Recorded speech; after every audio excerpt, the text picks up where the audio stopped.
अस्सलाम वालेकुम। આજે આપણે બનાવે છે મલાઈ ચિકન। આ એકદમ બહુ જ ફાઇન ડિશ થાય છે। મોઢામાં તમને એમ થાય કે આ ચિકન ઓગળી જાય છે મોઢામાં, એટલું ફાઇન ચિકન થાય છે। આ ચિકનની અંદર આપણે લગભગ 1.5 કપ દહીં નાખશું। હવે જો તમારી પાસે ઘાટું દહીં હોય, ગ્રીક યોગર્ટ હોય તો પ્લીઝ તમે એ વાપરજો।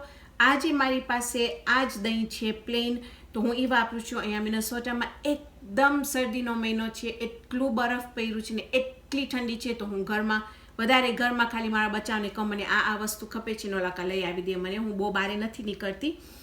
આ વિડીયો રેકોર્ડ કરે છે સકીના, એના માટે હું ખાસ થેન્ક્સ કરું છું સકીનાને। ઓલાકાની કોલેજ ને બધું શરૂ થઈ ગયું છે, પણ આજે શુક્રવારના એ રેકોર્ડ કરે છે મને, તો ખાસ કરીને થેન્ક યુ। એમાં આપણે નાખશું નિમક સ્વાદ પ્રમાણે।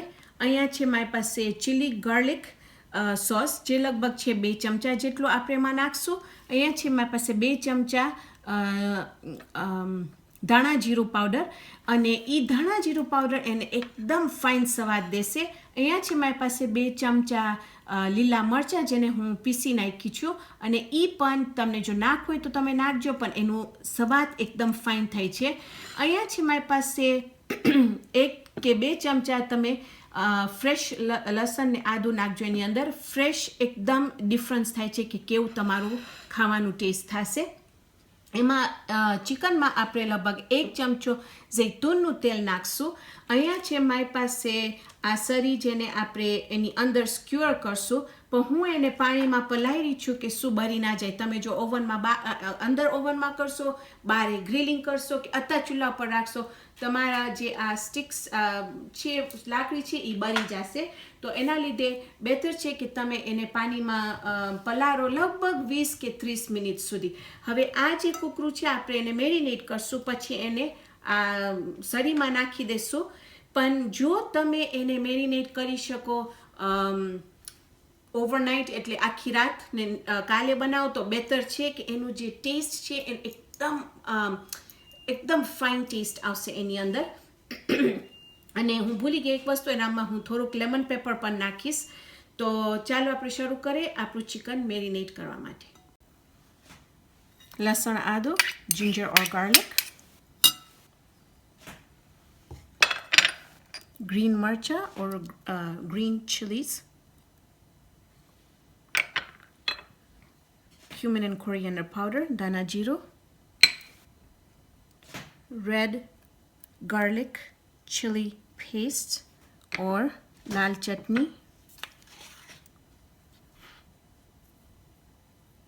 salt or nimak to taste,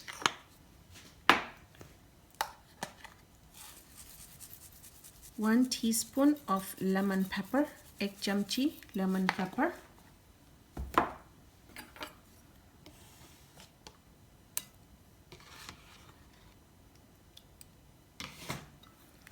yogurt or dahi,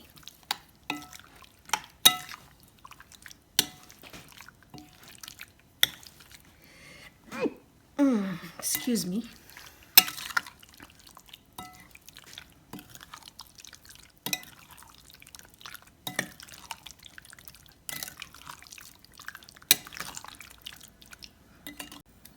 તો હવે આપણે સરીમાં નાખશું, અને જૈતૂનનું તેલ ભૂલી ગઈ એની અંદર નાખવા માટે, તો એની અંદર જૈતૂનનું તેલ નાખીને હવે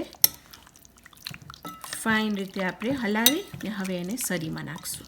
હવે આપણે આને નાખશું આપણા સ્ક્યુઅર્સમાં, વિતામ સરીમાં, અને ખાલી હું સરીમાં નાખું છું, પણ હું હજી એને મેરિનેટ કરવા રાખીશ અડધી કલાક માટે, કે શું એનું એકદમ ફાઇન રીતે એનું મેરિનેશન એટલું ફાઇન રીતે આમ સ્વાદ પકડી લે એનો। તો અવિતામ હું ખાલી અવિતામ નાખી બધાય રેડી કરીશ। 30 મિનિટ માટે રાખીને પછી આપણે આવશું, હું તમને બતાવીશ કે હું એને કેવી રીતે ગ્રીલ કરીશ।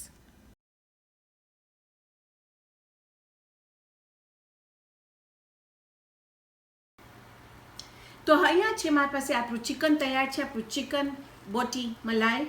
ચિકન મલાઈ બોટી તૈયાર છે। ફાઇન રીતે મેરિનેટ થયું છે। ઇનફેક્ટ હું બીજા વિડીયોઝ કરતી હતી તો લગભગ 2-3 કલાક મેરિનેટ થયું છે।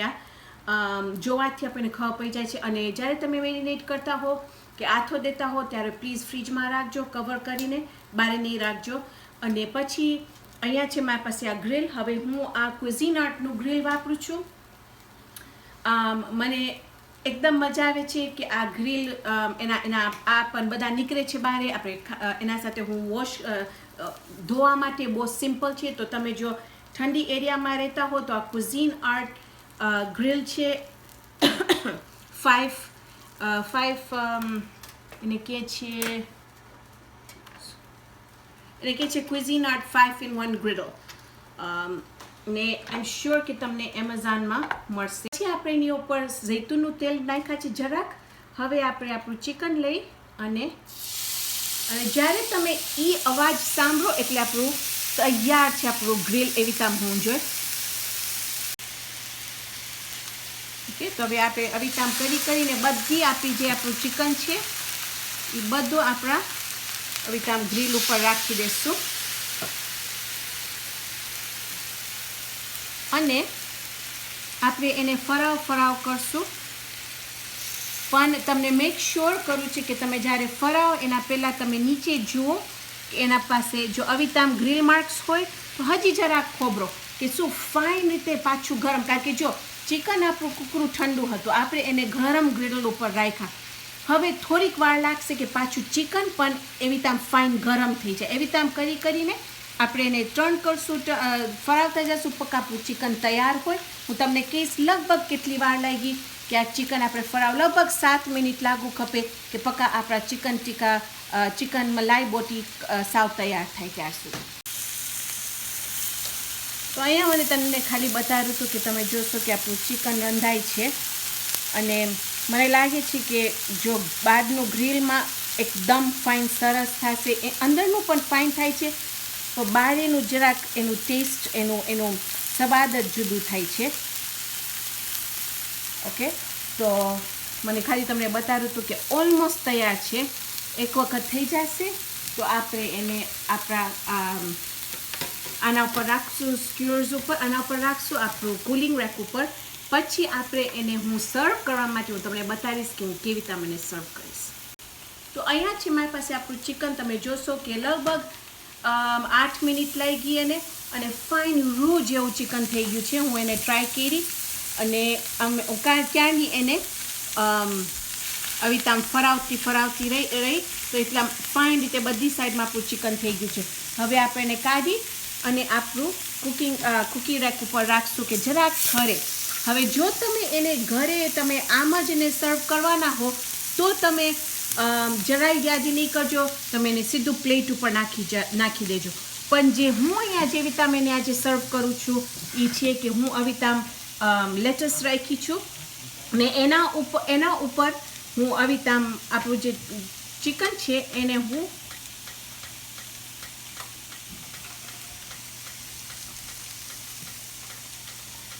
અવિતામ એને રાખી ને હું એને આજે અવિતામ મારા ઘરે એને સર્વ કરીશ. પછી એની ઉપર જો તમને દહીં નાખવું હોય કે જે તમને નાખવું હોય તમે નાખી શકો છો. તમે આ એક વખત ઠરી જાય. હવે જો આ ગરમ થશે તો જરાક તમારું લેટસ ઓલું થઈ જશે સોફ્ટ.